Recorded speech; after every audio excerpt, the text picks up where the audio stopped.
Dünən mən bir maraqlı mövzuya toxunmuşdum. Abituriyentlərin intiharı ilə bağlı. Dünən mən əsasən valideynləri günahlandırdım. Bəli, bugün bizim təhsil sistemimizdə müəyyən axsamalar var. Bəli, bugün bizim təhsil sistemimizdə böyük problemlər var. Amma mən ümid edirəm ki, bu zamanla düzələcək. Mən ümid edirəm ki, bu aradan qalxacaq. Mən buna inanıram. Amma təhsil sistemimizdə bütün baş verənlərə rəğmən çox böyük məsuliyyət düşür valideynlərin və müəllimlərin üzərinə. Yəni biz elə hər şeyi yapışdıq Nazirliyinin boğazından silkələdik. Biz ümumiyyətlə günah keçisi axtarmaq üçün ürəyimiz gedir. Biz bütün etdiklərimizdə, gördüklərimizdə, başımıza gələn hadisələrdə günah keçisi axtarırıq. Kimisə günahlandırmaq istəyir, özümüzdə heç nə görmürük. Nə danışırsan? Biz bu həyatda hər şeyi doğru düzgün edirik. Amma gəlin bir özümüzə baxaq. Bəli, valideynlərdə böyük problemlər var. Mən tamamilə razıyam. Çox böyük problem var valideynlərdə. Çünki valideynlər uşaqları eşitmir. Onlara qulaq asmır. Uşaqların nə hiss elədiyini, nə duyduğunu anlamır. Hətta elə valideynlər var ki, əynimi alıram, başımı alıram, gedişimlə. Əyin başla deyil, o uşaqlar sığalsızdır, o uşaqlar sevgisizdir, o uşaqları eşidən yoxdur, hissləri, duyğuları, seçimlərini bilən yoxdur, bu böyük problemdir. Amma digər tərəfdən gəlin müəllimlərə də baxaq.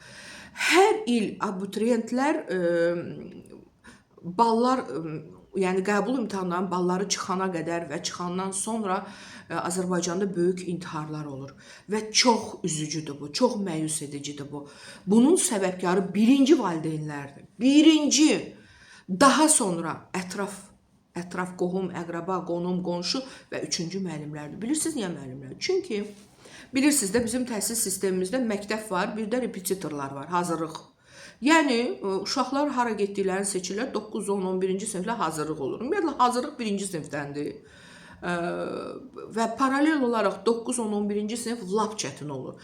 Yəni, məktəbə gedə-gedə, məktəbdə o qəbul imtahanlarında, ümumiyyətlə imtahanlarda həmən düşən sualların cavabı məktəb dərs saatlarında olmur, məktəb dərsliklərində olmadığına görə məcburdur valideynlər uşaqları repetitorlara, hazırlıqlara yönəltsin. Və belə olan halda nə baş verir? Bilirsiniz nə baş verir? Müəllimlər öz aralarında çox böyük rəqabət aparır. Rəqabət gözəl sözdür. Müəllimlər ibinəli eləyir. Mən elə belə deyəcəm. Qoy kobud olsun. Müəllimlər, bir çox müəllimlərin psixoloji durumu yerində deyil. Ümumiyyətlə, mən çox istərdim ki, Təhsil Nazirliyi tək sertifikasiya, ümumiyyətlə sertifikasiya ehtiyacı yoxdur, psixoloji duruma baxsınlar. Müəllimlərin psixoloji durumu onların sertifikasiyasından önəmlidir. Ola bilər, bəzi müəllim geçib sənin psixologi sertifikasiya imtahanından yıxsın ən yüksək balı, amma bu adamın psixikası yerində deyil. Bu adamın dinləmək qabiliyyəti yoxdur, bu adamın pedaqoq deyil. Yəni, hər kəsə biz müəllim deyə bilmərik. Müəllim diplomu olan hər kəs müəllim deyil. Müəllim ayrı bir məfhumdur. Öncə müəllimin psixologiyası yerində olmalıdır və bugün belə çətin bir dönəmdə uşaqlar 5, 6, 7 hazırlığa, o müəllimdən o müəllimə, bu müəllimdən bu, uşaqlar baba belə 9, 10, 11-ci sinif fırfıra kimi qaçırlar hər yerə. Və bunun nəticəsində valideynlər deyir, universitetə gir, qohum, əqraba, hamı yığılır, hamı gözləyir. Zaten bu uşağın yükü çoxdur. Zaten bu kitab daşımaqda hamının beli skalyoz, kifoz, belə gəzir hamısı. Hamıda bu problem var. Və müəllimlərə gəlin baxaq. Müəllimlər nə edir? Sənə dərs deyən müəllim, tutaq ki, tarix müəllimi. Sən onun yanına getmirsən, valideynin başqa müəllim tutub onun yanına prinsip aparacaq. O müəllim prinsip aparacaq, uşağı incidəcək, atmacalar atacaq, dərsdə sancacaq, qiymətin nədir? Niyə ona gedirsən mənim yanıma gəl? Hətta açıq-açıq eşitdirənlər də var. Mən burada qeyri-adi heç nə demirəm. Bunu hamı yaşayır. Bütün valideynlər bilir, bütün uşaqlar bilir, amma heç kim bu barədə danışmır. Niyə danışmırsınız ki? Bu böyük. O müəllimin psixoloji durumu yerində deyil. O müəllimin psixoloji geriləməsi var. Problem var onun psixologiyasında. Onu götürün psixoterapevtə. Bu məktəbdə əl boyda uşaqla çalışır. Bütün məktəblərdə var. Tanıdığım, bildiyim, yaxın ətrafım, qohum əqraba, özüm qarışıq rastlaşdığım bir haldır. Bəli, müəyyən müəllimlər uşaqlarla prinsip aparırlar. Niyə başqa repetitora gedirsən, mənim yanıma gəlmirsən? Qiymətin kəsir, incidir onu, başqa uşaqların yanında əzir onu. Zaten uşağın yükü çoxdur. Zaten uşaqdan ana, ata, valideyn, qohum, əqraba hamının gözləntisi çoxdur. Bəs bu uşağı intihara niyə bir də üstünə siz gəlib sürüklüyorsunuz ey müəllimlər? Yəni mənim əzizim, sən müəllimlər üçün Təhsil Nazirinə buradan ünvanlayıram. Nələrsə eləmək istəyirsən, çox gözəl, alqışlanması haldır. Hansısa reformalar eləmək istəyirsən, gözəl. Bu psixologiya ilə də məşğul ol da. Bu müəllimlərin psixologiyasını yoxlayın abi. Bu normal deyil axı. Ondan əlavə müəllimlər o repetitor davaları bitmirmiş kimi öz aralarında da intriqalar aparırlar. Müəllimlərin arasında çox böyük intriqalar var, biləsiniz. Elə yerindən duran Təhsil Nazirliyi belə getdi, falan oldu. Bu heç. Ola bilər orada problemlər var. Mən orada işləmirəm deyə o barədə heç nə deyə bilmərəm. Amma bir abituriyent anası olaraq mən bilirəm bu problemlər var. Müəllimlər öz aralarında intriqalar aparırlar. Müəllimlər uşaqlarla prinsip aparırlar. Uşaqların valideynlə prinsip aparırlar. Ay başa dönün, bu uşağı valideyn pul verib göndərir hazırlığa. Uşağın pulu var. Uşaq öz başınadır. Sən kimsən ki uşağı incidəsən? Bəzi valideynlər də müəllimdən qorxduğuna görə uşağı ona yönəldir. Nəticədə o müəllim də kütbeyindir. O qədər savadsız müəllim var məktəbdə. Gedib sən sertifikasiya imtahanından bal yığmaqla deyil, o savad deyil. Bir gecədə əzbərləyir, elə bir şeir əzbərləyir. Gedir, yazır, çıxır, amma başda heç nə yoxdur. Yoxdur başda heç nə. Yoxdur. Yəni bunlara önəm vermək lazımdır. Zaten uşaqlar bizim gələcəyimizdir deyirik hər yerdə barbar bağı. Gələcəyimizə biz nə veririk? Deyin bilim, gələcəyimizə biz nə veririk? Valideynlər də çox üzr istəyirəm. Bugün Azərbaycanda çox böyük bir toplum yaranıb ki, kütbeyindilər, qorxaqdılar. Baxıram bəzi məktəblər deyir ki, pul aldılar falan. Aki, sənin başına tapança diriyib pul almırlar səndən, vermə də. Özləri eləyir, valideyni özləri eləyir. Hə, illah da çox vaxt o kasıb kiraya qalan, ehtiyacı olan ailələr elə eləyir. Özləri şey göstərmək istəyir. Gəlin müəllimə kondisioner alaq, brilliant alaq. Niyə? Heç bir müəllim, heç bir məktəb heç kimi dirəmir. Şükür Allah, yəni mən bizim məktəbimiz ümumiyyətlə çox belə şeylər olmayıb. Hallandırmaq istəmirəm adını. Amma heç bir məktəb səni məcbur dirəyə var. Məcbur eləyən məktəblər var. Özdə şey deyirlər ona, aylıq pul alırlar uşaqlardan. Eşitdiyimə görə, mən qulaq yalancısıyam, ona görə ad çəkmirəm burada. Çünki ad çəksəm, keçən dəfə Alma xanım gözəl bir söz işlətdi ki, biz incəsənət adamlarıq. Biz əlimizdə kamera ilə, mikrofonla gəzmirik ki. Valideynlər eləyir bunu. Müəllimlərin onlardan nəsə istəməyinin səbəbi valideynlərdir. Qorxaqdılar. Haqlarını bilmirlər. Haqlarını tələb eləməyi bilmirlər. Nəticədə aləm dərbirbirine duran bir nazirlik belə elədi. Bildik də bildik. Amma sən bir özündən də bir valideyn kimi özündən. Səndən pul istəyirlər, deyilən çox gözəl. Çek ver mənə. Aparım banka ödəyim, bank rekvizitləri, qoy dövlətimə getsin o pul. Məsəl üçün deyirəm ha, mən bilmirəm. Amma eşitdiyim, bildiyim var ki, bəzi məktəblər var ki, hər ay uşağı qaldırır, spravka gətirdin, spravka yəni pul. Pul gətirdin, valideyn də deyir, hə göndərim də, niyə? Yəni bilirsiniz, bu valideyn və müəllim arasında olan qarşılıqlı ünsiyyət olmalıdır. Müəllim müqəddəs peşədir. Bizim dövrümüzdə biz elə bilirdik ki, müəllimənin gözü var, bizi evdə də görəcək. Müəllim yemir, içmir. Müəllim bizim üçün idol idi, müəllim bizim üçün müqəddəs idi. Biz ayrı cür yanaşırdıq. Bizim dövrümüzdə mənim məktəbdə öyrəndiklərim o sevdiyim müəllimlər bugün də yadımdadır. Amma sevmədiyim müəllimlərin dərsi elementar gəlin bir şey, kimya dərsi. Bizim dövrümüzdə elə gözəl eksperimentlər eləyirdik ki, nə bilim, partladırdıq, yandırırdıq, rəng eləyir. Yoxdur bugün. Bugün yoxdur. Nəticədə bugün müəllim olmaq istəyən adam da azdır. Niyə? Çünki kim öz başını gedib əzablı, zülümlü bir işə salar?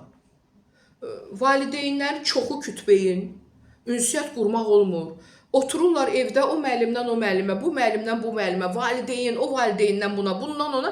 İndi bəzi müəllim adına, müəllim peşəsinə yad olan adamlar hardansa gəlib düşüblər ora, cehizlik gətirdikləri diplomla. Valideynə uyurlar, onun dediyi sözlə oturub dururlar. Nəticədə problemlər yaranır. Ona görə də adam fikirləşir ki, mən burada müəllim işləyince başqa iş taparım. Amma yaxşı müəllimlərin adı nəyə görə bu bəzi yoldan keçəndə gəlib müəllim olublar, onların adına görə ləkələnməlidir? Yaxşı müəllimlər var Azərbaycanda. Mənim uşağımın məktəbində elə gözəl müəllimlər var. Elə gözəl müəllimlər var ki, onların qarşısında baş əyirəm. Həqiqi müəllim, amma pisləri də var, o heç. Yəni deməyim odur ki, yaxşı müəllimlərə dəyər vermək lazımdır. Onlara hörmətlə yanaşmaq lazımdır. Amma pisləri, o negativləri, prinsip aparanları, o adın emosional qoyurlar. Mən emosionalam, müəllimin emosional olmağa haqqı yoxdur. Emosional mən ola bilərəm, aktrisayam. Peşəmdir də. Olmalıyam, mənim peşəm budur. Amma sən müəllim olaraq emosional olmağa haqqın yoxdur. Hay-huy olur, bir müsibət olur, ərlərin götürüb gəlirlər məktəbə. Valideynlə qırğın o qədər məktəblər var. Tanış biliş mən bu videoları çəkəndə o qədər mənə müraciət ediblər ki, bu barədə yaz. O qədər mənə müraciət ediblər ki, bu barədə yaz. Bu barədə danış. Mən ona görə bugün danışıram. Adı qoyurlar emosional. Ay kişi, müəllim etiket qaydalarına, qanunlarına rəayət eləməyə lazımdır. Yoxdursa o müəllim deyil. Geyiminə, duruşuna, danışığına, o uşaqların arasında ayrı seçkilik qoymamalıdır. Qoyur. Bunu valideynlər eləyir. Əlinə düşən paydan puşdan aparır verir. Mənim uşağım başa düşmür ki, bir uşağa paypuş verib qiymət yazdırmaq o uşağı küt eləməkdir, o uşağı şikəst eləməkdir. Nəticədə də sənin uşağın hansısa ki, pullu universitetə düşəcək, platlı deyirik də, pullu universitetə düşəcək, amma qandığı bu olacaq. Əvəzində sən müəllimə hörmətlə yanaş, bu ayrı bir şeydir. Müəllimin hörmətini saxla, yalandan qiymət yazdırmaq nəyə lazımdır? Yaxşı, bunu valideyn eləyir, sən müəllimə nə gəl? Yəni deməyim odur ki, bu 2 gündür bu barədə danışıram ki, hər il Azərbaycanda imtahan qabağı, qəbul imtahanı qabağı, qəbul imtahanının cavabları çıxandan sonra kütləvi şəkildə intiharlara cəhd olur. Bunların içində dünyasını dəyişənlər də olur. Bunların içində xəstəxanalarda yatıb aylarla müalicə alanlar da olur. Nəyə görə uşaqlarımızı belə eləmədik ki? Bu nə məhvumdur? Mənim uşağım, sənin uşaq. Əlbəttə, hamının uşağı özünə əzizdir. Amma böyrümüzdəki uşaq da düşmən uşağı deyil ki. O da Azərbaycanlı balasıdır da. Ey müəllim, sən birini qaldırırsan, başqalarının yanında aşağılayırsan, o birini əzizləyirsən. Niyə? Nədirsə, bir konfet, bir qaqqa qilli verib ona görə. İkisi də Azərbaycanlı uşağıdır. Sabah müharibə olanda görürsən, o uşaqlar gedirlər səni qorumağa. Sənə kim ixtiyar verib buna? Yəni deməyim odur ki, bugün mənim əzizlərim, biz bu intiharların qabağını almalıyıq. Hərə öz vicdanının səsinə qulaq asmalıdır. Vicdansızlara qarşı ictimai qınaq olmalıdır. Yenə deyirəm, duran deyir, ictimai qınaq bilirsiniz nə üçündür? Bilirsiniz nəyə görədir? O qısa yubqa geyindi, bu saçın belə elədi. Ona görə deyil. Özü bilə, ictimai qınaq bax bu şeylər üçündür. Hansısa psixologiyası bərbad olan, hansısa psixoloji geriləməsi olan müəllimləri ifşa eləyin. Bu Təhsil Nazirliyinin günahı deyil ki, bu sizin günahınızdır, göz yumursuz. Əlinizə düşəndən aparırsınız ki, qiymət yazın. Niyə? Əksinə gəldi ki, mənim uşağım nəyi yaxşı bilmir? Ay müəllim, de görüm hansı fənni yaxşı bilmir, mən o müəllim yanına qoyum. Mən onu hazırlıqlara qoyum. Kifayət qədər hazırlıqlar var bu dəqiqə. Müəyyən kurslar var. Çox belə yaxşı da kadr yetişdirirlər, hazırlıqlar, universitetə hazırlayırlar, qabil imtahanlarına hazırlayır. Gör, nədən bu uşaq axsıyır? Apar onu qoy, öyrənsin, oxusun, üstünə düş, kömək elə. Yəni, problem birbaşa valideyn və müəllimlərin arasındadır. Hər yerdə də yaxşı, yəni, olmur ki, Azərbaycan böyük bir məktəb, Azərbaycan balacadır əslində, amma məktəblərimiz çoxdur, hər yerdə var, bölgələrdə, ucqar kəndlərdə. Yəni, birbaşa müəllim və valideynin vəhdəti olmalıdır ki, o uşaq sabah intihara sürüklənməsin. Valideyn o uşağa yüklənirsə, bari müəllim desin ki, oğul, narahat olma, qızım, narahat olma, hər şey yaxşı olacaq. İnşallah, yəni, niyə yüklənəsən ki, məsələn, bir müəllim var idi ki, qızıma belə dəqiqə başı. Sən bax, instituta girmə, gör neyniyəcəm. Bax, instituta girib, gör neyniyəcəm. Məktəb müəllimi deyildi, kənardan getdiyimiz bir müəllimi. Axır bir gün yığdım, dedim ki, ay müəllimə, sənin nəyivə lazım? Sən pulu alırsan, uşağı hazırlaşdırırsın. Mənim uşağım instituta girəcək, girməyəcək, o sənin işin deyil. Sən yaxşı hazırlaşdır. Amma sən həddivə deyil mənim uşağımı yığıb yükləyəsən. Girməsən, mənim adım batacaq. Sənin adından mənə nə? Mənim üçün, sizin üçün də mənim əzizlərim, ən vacib olan uşağınızın sağlamlığıdır. Uşağınız sağ olsun, salamat olsun, bu həyatda olsun. Heç bir müəllim, heç bir qohum-əqrəba, heç bir qonum-qonşu sizin o övladınızın yerini verə bilməz. O uşaq intihar eləsə, heç kim o uşağı sizə qaytara bilməyəcək. Ona görə də əziz valideynlər, diqqətli olun. Bax, belə prinsip aparan, psixoloji durumu yerində olmayan müəllimlərə fikir verməyin. O müəllim dedisə, bu uşaq yaxşı oxumur, bal yığmayacaq, o müəllimi dəyişin. O yaxşı müəllim deyil. Və o bilmirəm, bu uşaq kütbeyindir, heç bacar, o müəllimi dəyişin. Uşağınıza yüklənməyin, onu əzməyin. Problem uşaqda deyil, problem müəllimlərdədir. Yenə deyirəm, buradan bütün yaxşı müəllimlərin qarşısında öz müəllimlərim qarışıq baş əyirəm. Nə yaxşı ki varsınız. Zaten bu ölkə, bu dövlət yaxşı müəllimlərin çiynindədir. Peşəkar, yaxşı nə deyirəm? Peşəkar, savadlı, əsl pedaqoq. Bax, o müəllimlərin çiynindədir. Prinsip aparmayan, uşaqların və valideynlərin aparında prinsip aparmayan, bir-birləri ilə prinsip aparmayan, psixologiyası yerində olan həqiqi pedaqoqlar, nə yaxşı ki varsınız. Əziz valideynlər, ictimai qınağınızı da doğru düzgün yerlərə yönəldin. Təşəkkür edirəm, bu qədər.